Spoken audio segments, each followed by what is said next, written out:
अलीगढ़ मुस्लिम विश्वविद्यालय में छात्रों ने इजाज़त मांगी होली मिलन की, इजाज़त नहीं दी गई उनको। अब ये वहाँ का निर्णय है, पता नहीं इस बारे में। थैंक अच्छा, पीओके के बारे में क्या राय है आपकी?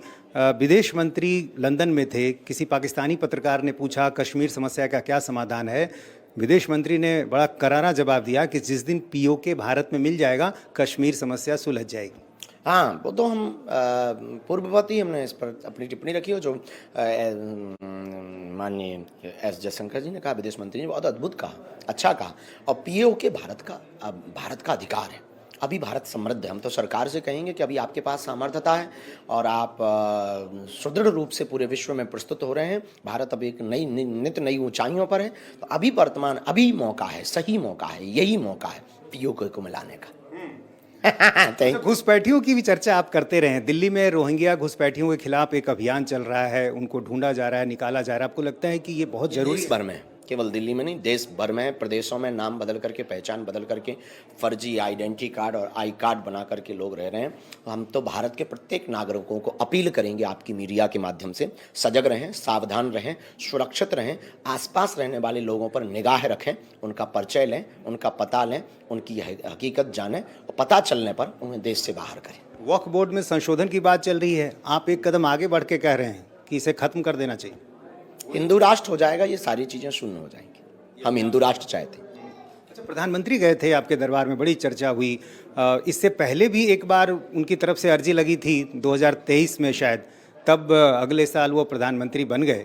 क्या 29 की अर्जी फिर लगाई? नहीं, ऐसा तो हमें ध्यान नहीं है, पर यशस्वी माननीय प्रधानमंत्री बहुत सहज हैं, सरल हैं। और वो एक बुंदेलखंड के लिए जो सबसे बड़ा उपहार और वरदान medical science institute of research centre Bageshwar Dham का जो कैंसर हॉस्पिटल बनने जा रहा, उसकी शिलान्यास न्यू भूमि पूजन में पहुंचे थे। और उससे संपूर्ण बुंदेलखंड के लगभग यूपी के 10-12 जिले और मध्य प्रदेश के लगभग 8-9 जिलों में एक बहुत बृहद प्रभाव पड़ा। यशस्वी माननीय प्रधानमंत्री जी के विशाल हृदयता की सहृदयता दिखी कि उनका बुंदेलखंड के प्रति और राष्ट्र के प्रत्येक कोने के प्रति कितनी सजगता है और कितना समर्पण है, कितना आत्मीयता है। और उस क्षेत्र को, हमारा विचार है बुंदेलखंड क्षेत्र को स्वास्थ्य से मजबूत करना, शिक्षा से मजबूत करना, क्योंकि आज भी वहाँ पलायनवाद बहुत ज़्यादा है, ट्राइबल एरिया है, धर्मांतरण बहुत ज़्यादा है, सड़कें टूटी हुई हैं, स्वास्थ्य की सुविधा 120-150 किलोमीटर तक ठीक नहीं है, समय पर उपचार न मिलने पर कई लोगों के प्राण चले जाते हैं। तो इस देश में बहुत ऐसे मुद्दे हैं जिन मुद्दों पर कार्य करना चाहिए और ये प्रत्येक व्यक्ति का कर्तव्य है, ना कि केवल सरकार का कर्तव्य है। इस देश में व्यक्ति को सरकार बनना चाहिए और व्यक्ति विशेष में सजगता और सावधानी और अपने कर्तव्यों के प्रति सुदृढ़ता आनी चाहिए। सबसे बड़ी दिक्कत है कि यहाँ सब व्यक्ति सरकारों से करवाना चाहते हैं। हमारी सोच थोड़ा उल्टी है। हम सरकारों की बजाय हम चाहते हैं व्यक्ति स्वयं इतना स्वावलंबी, इतना आत्मनिर्भर, इतना मजबूत बने कि वो खुद अपने क्षेत्र के डेवलपमेंट के लिए विजन और मिशन रखें।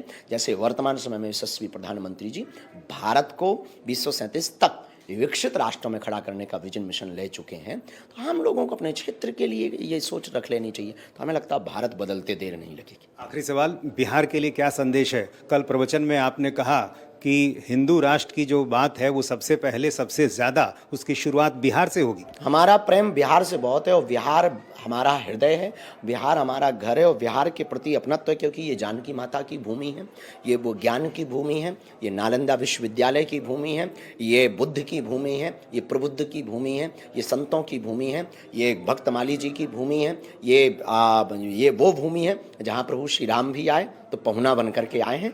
तो इस बिहार में हम चाहते हैं कि जो भी हमारे प्रियजन रहते हैं उनका बड़ा स्नेह है, बिहार से हमारा बहुत लगाव है और उनका बहुत अटूट प्यार है। हम ऋण, इनका कर्जा जिंदगी भर नहीं चुका पाएंगे। पिछली कथा का जो हमारे ऊपर कर्ज है, नौबतपुर तरेतपाली मठ का, वो कर्जा हम नहीं चुका पाएंगे। तो बिहार हम आते रहेंगे, विरोध करने वालों को हम मुंह तोड़ जवाब देते रहेंगे। वो ज़्यादा विरोध करेंगे तो हमने कहा था कि हम यहाँ मठ भी बनाएंगे, फिर यहाँ रहेंगे भी। लेकिन एक बात तय है, हिंदू राष्ट्र बनेगा अगर भारत, तो बिहार का क्रम सबसे अव्वल होगा, हमारे बुंदेलखंड से भी। लेकिन लोग ये जानना चाहते हैं कि बाबा ये बता दें कि 2025 में बिहार में क्या होगा। Thank you. तो ये थे बाबा बागेश्वर, खुलकर बोलते हैं, हर विषय पर बोलते हैं और उन्होंने अपनी बातें रखी है। एक एक सवाल का उन्होंने अच्छे तरीके से जवाब दिया। कैमरामैन विनोद कुमार के साथ नीतीश चंद्र, इंडिया टीवी, गोपालगंज।